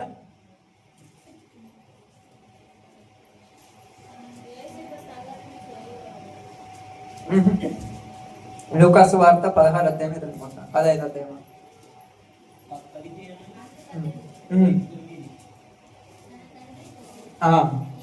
ఇదిగో పెద్ద కుమారుడు తన తండ్రితో మాట్లాడుతున్నాడు, ఇన్ని ఏండ్ల నుండి నేను నిన్ను సేవించుచున్నానే, నీ ఆజ్ఞ నేను ఎప్పుడైనా మీరలేదే, అయినను నా స్నేహితులతో సంతోషించడానికి ఒక్క కోజి చికెన్ కూడా ఈరోజు తెప్పేలా నువ్వు నాకు. చదువమ్మా. నువ్వు నాకెన్నడును ఒక మేక పిల్లైనను ఇవ్వలేదే, అయితే నీవు ఇచ్చిన ఆస్తి మొత్తం తీసుకెళ్ళి వేశ్యలతో జోదాలకు బెట్టింగులకు పాడు చేసి వచ్చినోడు రాంగా గొప్ప విందు చేస్తావా? ఏందయ్యా ఇది పద్ధతేనా? ఇది పద్ధతేనా? ఇప్పుడు చిన్న కుమారుడి ఆస్తికి సెక్యూరిటీ ఉందా? ఎందుకంటే ఆస్తి మొత్తము వేశ్యల పాలు, మద్యం దుకాణం పాలు, లాడ్జీల పాలు, బెట్టింగ్ల పాలు అయిపోయింది ఆస్తి మొత్తం. ఆ ఆస్తి సంపాదించిన వాడికి తెలుసు దాని కష్టం. నీకేం తెలుసు? మనకేం తెలుసు చెప్పండి. సంపాదించిన వాడికి తెలుస్తుంది కదా. సంపాదించినోడికి కష్టం విలువ తెలిసినోడు వేస్ట్ ఖర్చు పెట్టడం మీకు తెలిసే తెలియదు. ఇక్కడ చూడండి, చాలా మంది మీకు అర్థం చెప్తున్నాను. మన పల్లె ప్రాంతంలో ఉన్నటువంటి స్త్రీలు అయినటువంటి వాళ్ళు బాగా కష్టపడతారు. అందరూ టౌన్ ప్రాంతంలో కష్టపడేది తక్కువ మంది. కానీ ఇక్కడ మీరు చాలామంది వస్త్రాలు కొనుక్కోవడానికి వెళ్ళినప్పుడు 2000-3000 రూపాయలు ఒక సీరగా పెట్టాలంటే భయపడతారు. 2000 అంటే 5 రోజులు నేను పని చేస్తే వచ్చేది 2000 అని. అదే పని లేకుండా ఓరగా తిరుగుతుంటారు చూడు వాళ్ళు, ఇది 2000 నేను కొన్నది 6000. వాళ్ళకేం తెలుసు దాని విలువ, కష్టం విలువ తెలుసా? మరి కొంతమంది కొంటున్నారంటే వాడు విలాసాలకు అలవాటు పడ్డోళ్ళు. దాని గురించి పక్కన పెట్టండి. విలాసాలకు అలవాటు పడ్డోళ్ళు కష్టం విలువ తెలియదు, డబ్బు విలువ తెలియదు. కష్టపడ్డాడు రూపాయి ఖర్చు పెట్టడానికి చాలా భయపడతాడు. అందుకనే నా దగ్గర ఒక 10 రూపాయలు ఉంటే ఖర్చు పెట్టాలంటే ఒక భయం నాకు. ఎందుకంటే ఆ 10 రూపాయలు రావడానికి నేను ఎంత దూరం మోకాలు చేసి ప్రార్థన చేస్తే అప్పుడు నువ్వు తెచ్చి ఆ 10 రూపాయలు ఏడేస్తావు నాకు తెలుసు. వరకేస్తాడు. నేను కన్నీరు కాల్చి మోకాలు చేస్తుంటే దాని విలువ నాకు తెలియాలి. తెలియకుంటే దేనికైనా విలువ తెలియకపోతే పాత. చూడండి, ఇప్పుడు మైక్ ఉంది, దీని విలువ నీకు తెలిస్తే వారికి కింద తెలియకపోతే వేసేస్తాం. ఎందుకంటే ఇప్పుడు నేను చూడండి, మైకులు మొత్తం ఉంటాయి కదా, అన్నిటినీ ఒకలాగా దీన్ని మాత్రం ఒకలాగా చూడమని చెప్తాను. ఇది భద్రంగా ఒక ప్యాక్ చేసి ఒక పక్కన పెట్టమంటే, ఎందుకంటే ఇది 15-16 రూపాయలు, అవన్నీ 3000-2000 రూపాయలు. అలా చిన్న చిన్న మైకులు ఉన్నాయి. మైక్ 2000-1500. ఇప్పుడు ఈ మైకులు 10,000. అందుకే భద్రంగా పెట్టమని చెప్తాను. విలువ కలిగిన వాటిని జాగ్రత్తగా ఉంచాలి. మీ అందరూ ఎంత మంచి వాళ్ళు తెలుసా? విలువ తెలియదు మీకు. నిజమా? నిజం. నేను మనిషి పూర్తిగా చెప్తాను, విలువ తెలియదు. మీ దగ్గర ఉన్నటువంటి 500 రూపాయల కాగితం కానీ 5,000 రూపాయల కట్ట ఉంటుంది కదా, అది నీ చిన్న పిల్లలకి ఇతర మాడుకోవడానికి కూడా అన్నాడా? ఎందుకు రక్క సింపేత్తరా? మరి నువ్వు కొన్న 20,000 రూపాయలు చెల్లిస్తున్నావు, అది కింద పడితే పగిలిపోదు? విలువ తెలియదు నీకు. విలువ తెలిస్తే ఇది 20,000 రూపాయలు ఇంతే, ఇది కింద పడితే పగిలిపోతే మళ్ళీ 10,000 రూపాయలు ఖర్చు అవుతుందని దాన్ని నీయవు నువ్వు. ఎవరో తెలియకొచ్చి కొనుక్కొచ్చి ఇచ్చారు, ఇంట్లో నేను వరకు వాడుకుంటున్నా, వాడికి ఇస్తాను, వాడికి కింద పట్టా పట్టా నవ్వుతాడు. అది పోతే 10,000 రూపాయలు. 10,000 రూపాయలు ఎన్ని రోజులు కష్టపడాలి? 500 రూపాయలు ఏమంటే రే చిన్నపోతుంది నేను అంటాను, ఎంత పిచ్చోడు లేదు. 500 రూపాయలు చిన్నపోతాను అంటున్నాడు, 20 రూపాయలు చెల్లించిండుగా. ఆ చెల్లు వాడు 2-3 సార్లు కింద నొక్కినాడు, ఏమవుద్ది? అప్పుడు దాన్ని మళ్ళా తీసుకుపోయి దాన్ని డిస్ప్లే వేయాలంటే 1,500, 2,000, 3,000. 3,000 కూడా ఉంటుంది. మన హై కాస్ట్ సెల్లులు కదా ఇప్పుడు అన్ని. ఇప్పుడు నా సెల్ ఉంది కదా, నేను కొన్ని సంవత్సరంన్నర అయింది, ఎంతవరకు ఏ పిల్లడికి అయింది నా సెల్లు. అంతకుముందు వాడిన చెల్లు కూడా పిల్లలకి ఏను. వీళ్ళందరూ ఏమంటారు తెలుసా, పిల్లలకి ఏమైనా చచ్చిపోతావయ్యా, వాళ్ళకేం తెలుసు అంత కష్టం. మీకేం తెలుసు? నాకు అర్థం కాలే. పిల్లలకి ఏమి ఇవ్వాలి? అవసరమైతే ఆకలి అయితే అన్నం పెట్టాలి. వాళ్ళకి ఎప్పుడైనా ఏదైనా పుట్టినరోజు అయినప్పుడు ఒక జత పట్లు తెచ్చేయాలి. నేను ఇచ్చేది ఏం తెలుసా, కూర్చోబెట్టి పలకా పలకం తీసుకొని చదువు చెబుతాను అంతే. అంతకు మించి నేను డబ్బులు లేను, సెల్లు లేను, ఏమీ పిల్లలు. అవి నచ్చ వాళ్ళకి అన్ని నచ్చుతాయి. అవి నచ్చుతాయి పిల్లలకు నచ్చుతాయా? అసలు నచ్చు, నీ మిగతా నచ్చుతాయి. చాలా మంది ఇది గడుపుకుని ఇప్పుడుగా పోకుండా పిల్లలు, బాబు ఒక్కసారి నీ సెల్లు మా చేతికి ఇవ్వంటే అది మీరు పట్టుకునేది కాదు. వాళ్ళకేం తెలుస్తా నువ్వు? మనకి ఎంత సైతాన్ గడు ఎంత తెలియగలవాడు తెలుసా? 500 రూపాయల నోటు నువ్వు ఎట్ట ఇవ్వని 20,000 రూపాయలు చెల్లి ఇప్పించదని చేశాను నీ చేత. అన్నం పెట్టాలంటే ఏం చేయాలంట మనకు? మరి ఇంతకుముందు మనకు అన్నం మా అమ్మలే ఏ సెల్లు ఇచ్చి పెట్టారు, నాకు అర్థం కాదా?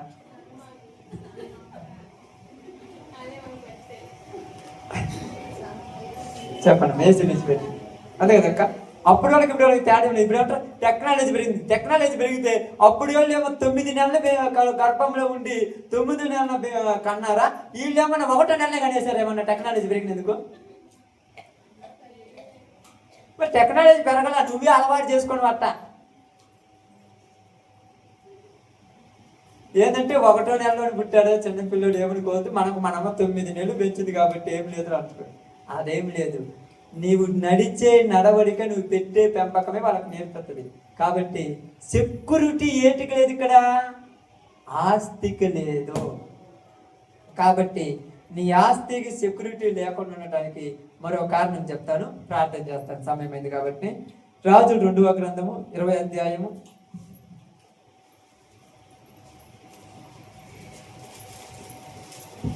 ఈ విషయము మీరే వినాలి అక్క, ఇది మీరే వినాలి.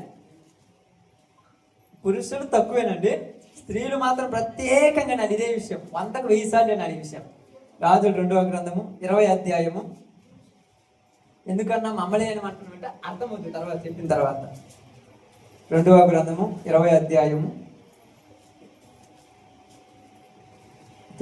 తీసారమ్మా? ఓకే, మంచిది. దాన్ని మీరు ముందే తీశారు, స్తోత్రం. 14 వచ్చినాన్ని జాగ్రత్తగా చదువుదాం.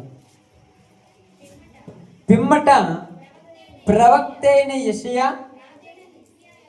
రాజైన హిజ్కియా యొద్దకు వచ్చి, ఆ మనుషులు ఏమనిరి, నీ యొద్దకు ఎక్కడి నుండి వచ్చిరి అని అడుగగా, హిజ్కియా బబులోను దూరదేశం నుండి వారు వచ్చి ఉన్నారని చెప్పాను. నీ ఇంటిలో వారు ఏమేమి చూచిరని అడగగా, హిజ్కియా నా పదార్థములలో దేనిని మరుగు చేయక నా ఇంటిలోనున్న సమస్తమును నేను వారికి చూపించి ఉన్నానెన్నో. ఆమేన్. బాగా వినాలి. ఇప్పుడు ఒక్క 20 నిమిషాలు ప్రార్థన చేస్తాను, సమయమైంది కాబట్టి. ఇక్కడ హిజ్కియా అంటే ఎవరో మీకు తెలుసా? రాజు. హిజ్కియా అంటే మీకు ఎవరో తెలుసా? రాజు అని తెలుసు, కాదన్నట్టు సంతోషం. హిజ్కియా అంటే ఎవరో తెలుసు, ఆయన గురించి ఒక చరిత్ర ఉంది. ఏందమ్మా? మరణకరమైన రోగం కలిగిన ఆయన, మరణకరమైన వ్యాధి ఒక ఆయన కలిగింది కదా. ఆ వ్యాధి కలిగిన ఆయనకు మరణకరమైన వ్యాధి కలిగితే ప్రవక్త అయిన యెషయా వచ్చి, హిజ్కియా నీ ఇల్లు చక్కబెట్టుకొనుము, నీ దీపం మారిపోతుంది అన్నాడు. వెంటనే గోడ తట్టి కలిగి ప్రార్థన చేస్తే మరలా 15 సంవత్సరాల ఆయుస్సు పొడిగించాడు దేవుడు. ఎవరి దయ వల్ల బతుకుతున్నాడు ఇప్పుడు? ఇప్పుడు బబులోను దేశపు రాజు ఏం చేశాడు తెలుసా? పక్కన ఉన్నటువంటి హిజ్కియాకు మరణకరమైన రోగం వచ్చిందంట. పోయి పరామర్శించి రమ్మని అక్కడి నుంచి కొన్ని కానుకలు పంపించాడు.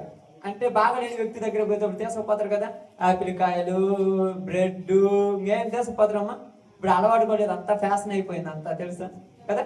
వీళ్ళు కూడా తీసుకుపోరు, ఎందుకంటే తీసుకుపోయిన వాళ్ళు ఏమని తింటారా అంతే కదా. తీసుకుపోయిన వాళ్ళు ఏమని తింటారా, మరి తినకపోతే నువ్వు ఎందుకు పోయి నువ్వు చూడటానికి? వత్త 100 రూపాయలు చేతులు పెడతా, నువ్వు అక్కడ 200 చేతులు పెట్టుతే నువ్వు అటు బయటికి పోగానే ఇంట్లో ఆడ ఆయన సెక్యూరిటీ కాస్తుంటాడు చూడు, కాతను భర్త కొడుకు ఒకడు వాడు పిక్కొని బయటకు పోయి మందేసి వచ్చాడు. మరి అంతే. నిజాలకు ఈ అబద్ధాలు అనుకుంటారు మీరు, నిజాలు చాలా ఇటువంటి అంటే అంతే. ఏంటంటే టిఫిన్కి అంటాడు, ఆ డబ్బులకి వెళ్ళేసి వస్తుంటాడు వాడు అనుకుంటాడు. ఎంత ఇచ్చారు ఏం బాధ ఏంది? 5 హాస్పిటల్ బెడ్ మీద ఉన్నా కూడా నాకు వచ్చి నేనే దాచి పెట్టుకుంటాను. చచ్చిపోతున్నా కూడా డబ్బు ఎత్తిచ్చి జనాలకు. చూడండి, ఇప్పుడు కొన్ని కానుకలు తీసుకొని వచ్చాడు. పరామర్శించగానే హిజ్కియా దగ్గరికి వచ్చి, బాగున్నారయ్యా, రాజుగారు నిన్ను చూసి రమ్మన్నారు, బాగున్నావా, ఆరోగ్యం బాగుంది అంతే.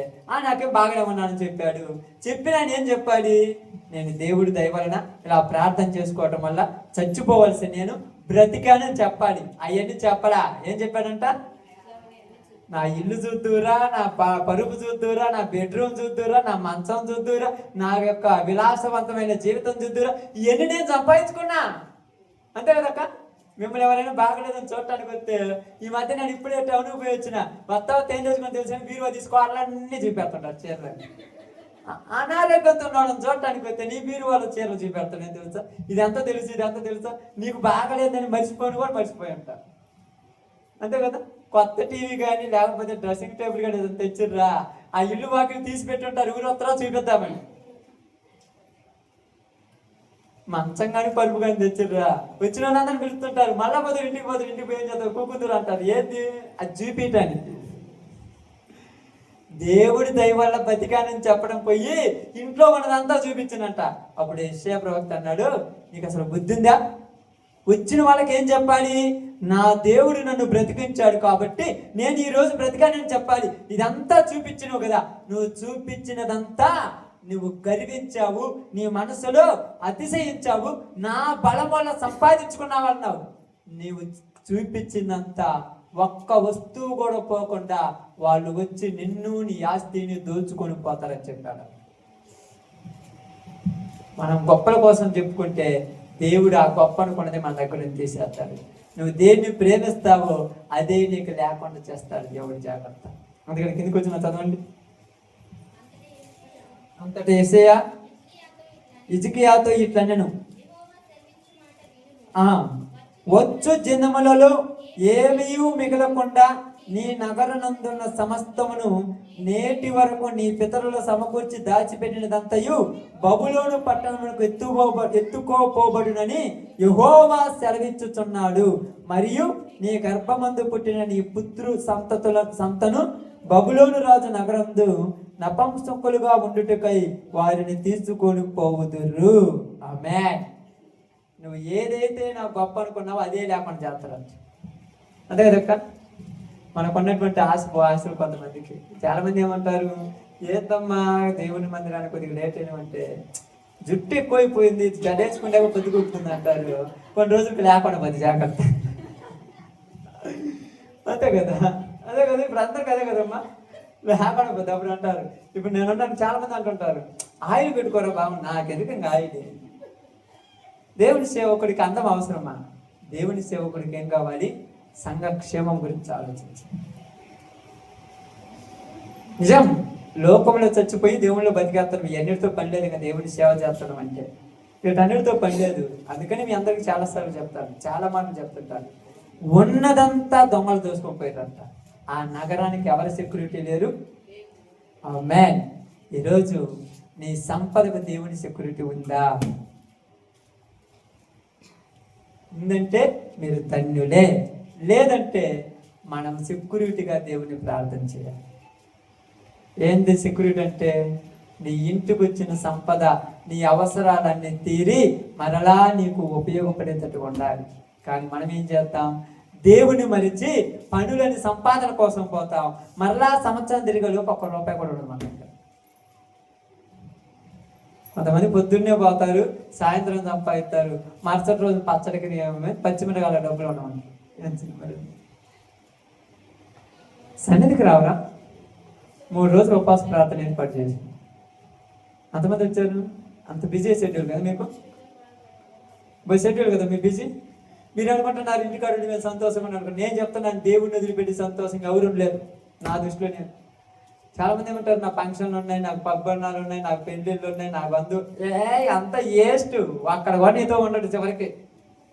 మీరు అనుకుంటారు ఉంటాను ఊరు ఉండరక్క. నేను చెప్తున్నాను కదా, నా జీవితంలో నేను ఏది దేవుడి కంటే ఎక్కువ కాదు, అన్ని వదిలేసుకున్నాను. చివరికి వాళ్ళే నా దగ్గరికి వస్తారు.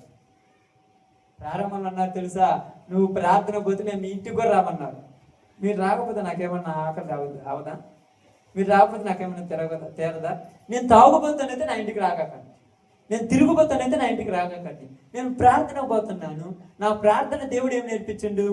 నన్ను ప్రేమించుకోవటం కాదు, నా ఇంటికి వచ్చిన వాళ్ళని ప్రేమించమని నేర్పించింది. ఈరోజు దేవుని మందిరానికి వస్తున్న తర్వాత ఇప్పుడు వాళ్ళందరూ దేవుని కోసం తిరిగేటట్టుగా మారిపోయారు. ఇప్పుడు నువ్వు వాళ్ళు పిలిచారని వెళ్ళిపోయినావు అనుకో, రేపు వాళ్ళు మారక్క. నువ్వు కండిషన్ పెడితే వాళ్ళు మారుతారు. వాళ్ళు ఏదైనా ముఖ్యమైన పని ఉంది, ఈరోజు ప్రార్థన పోకపోతుందంటే నువ్వు పోకుండా మానుకున్నావా, రేపు వాళ్ళు మారు. ఎందుకు తెలుసా? నువ్వే ఆదివారం ముఖ్యమైన పని ఉన్నప్పుడు పోకపోతే మేము బాబు కదా ఏం కాదులే అంట. కానీ గట్టిగా నిలబడితే చివరికి దేవుడు సమస్తం నేను చేతికి అప్పగిస్తాడు. కాబట్టి ఇక్కడ జరిగింది ఏంటంటే, మా ఆస్తికి ఏం కలగాలంట? శుభ ప్రయాణం కలుగునట్లు. ఇప్పుడు అదే చెప్తున్నాడు, దేవుడు మన ఆస్తికి మనకు క్షేమము దయచేయాలంటే ఆయన తోడు మనకు ఉండాలి. ఎలాంటి తోడు అంటే, యోబు ఇంటి చుట్టూ దేవుడు ఏమేశాడమ్మా? ఆమేన్. నీ ఇంటి చుట్టూ దేవుని కంచెత్తే నీ ఇంట్లో ఉన్నటువంటి ఏ కష్టార్జితమైంది కూడా వ్యర్థముగా పోదు. అందుకని ఎంత పని ఉన్నా ప్రతి దినము యోబు ఏం చేసేవాడంట? తమ బిడ్డల కొరకు బలి నైవేద్యం అర్పించేవాడు. బలి నైవేద్యం. బలి అర్పించాలంటే ఎంత టైం పడుతుంది చెప్పండి? ప్రతిరోజు ఉదయాన్నే. ఈరోజు నీ పిల్లల కొరకు జీవఫలం రోజు అర్పిస్తున్నావా? జీవఫలం అర్పిస్తున్నావా? ఉదయాన్నే లేచి, రాత్రి నిన్న మధ్యాహ్న కాలం చెప్పిన మాట అది. ఉదయాన్నే లేచి దేవుని సన్నిధిలో నీ పిల్లల కోసం ఎంతమంది ప్రార్థన చేస్తున్నారు చెప్పండి? వాళ్ళకి సంపాదించి పెట్టాలి, వాళ్ళకి అయ్యి ఇయ్యాలి, ఆస్తులు కూడా పెట్టాలి, అంతస్తులు కూడా పెట్టాలి. చివరికి నేను ఏడిపించి నువ్వు ఏడుస్తుంటే ఎంజాయ్ చేస్తుంటారు వాళ్ళు పోయి. అదే దేవుణ్ణి తలుసుకుంటే దేవుడే వాళ్ళ తాట తీసి నీ కాళ్ళ దగ్గర పరచగలరు. దేవుణ్ణి నమ్ము. తప్పు చేయమని చెప్పట్ల, మళ్ళా నేను దేవుడి మీద ఆధారపడు, నీ ఇష్టము ఆయన నెరవేరుస్తాడు. కాబట్టి ఈరోజు మీ అందరితో చెప్పిన ఒక చిన్న మాట ఏంటంటే, మాకును మా ఆస్తికిని మా పిల్లలకును మా ఆస్తికిని శుభ ప్రయాణము కలుగునట్లు ఈరోజు నీ ఆస్తికి, నీ ఎద్దుల మంద కానీ, గొర్రెల మంద కానీ, నీ సంపద కానీ, నీ పొలంలో కానీ ఎలాంటి తెగులు రాకుండా ఉండాలంటే నీ ఇంటి చుట్టూ ఎవరు కంచేయాలి? దేవుని కంచె. అప్పుడు దెయ్యమని ఇంటిలోని కూడా నువ్వే ప్రార్థనకు వచ్చేది, వాళ్ళు రాలేదు, అయినా నీ సంపాదన వేశ్యల పాలును మద్యమల పాలును దోచుకుని వారి చేతికి నీ పోదు. ఎప్పుడంటే నువ్వు దేవునికి మొదటి స్థానం ఇచ్చినప్పుడు. కాబట్టి ఈరోజు మనందరం కూడా ఈ మాట చెప్తాం. అహావా నది దగ్గర ఉన్నటువంటి వాళ్ళందరూ ఉపవాస దినమును పాటించి ఈ మాట అన్నారు. ఏమంటున్నారు ఆ మాట ఒకసారి చదవండమ్మా. వారు తమ్మును తాము 8:21 ఎజ్రా గ్రంథం.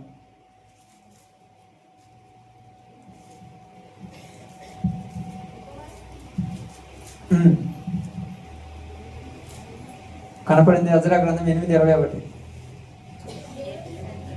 అప్పుడు దేవుని సన్నిధిని అందరూ కూడా బాధపడుతూ ఏడుస్తున్నారంట. మా కోసము, మా పిల్లల కోసము, మా ఆస్తికిని నువ్వు శోభ ప్రయాణము కలుగు చేయాలి. ఇప్పుడు నువ్వు ప్రార్థన చేయాలి. నీ గురించి, నీ పిల్లల గురించి, నీ ఆస్తి గురించి. దేవుడి నీ స్వాస్థ్యములో ఏది కూడా దెయ్యము పాలు కాకుండా ప్రార్థన చేసే బాధ్యత లేదు. అడగండి దేవుడిని, ఏది దెయ్యముల పాలు చేయొద్దయ్యా, సమస్తము నీ స్వాధీనం ప్రకారమే, నా కష్టార్జితము నీ సన్నిధికి ఉండే విధంగా నన్ను దీవించయ్యా. యాకోబు ఏమన్నాడు తెలుసా?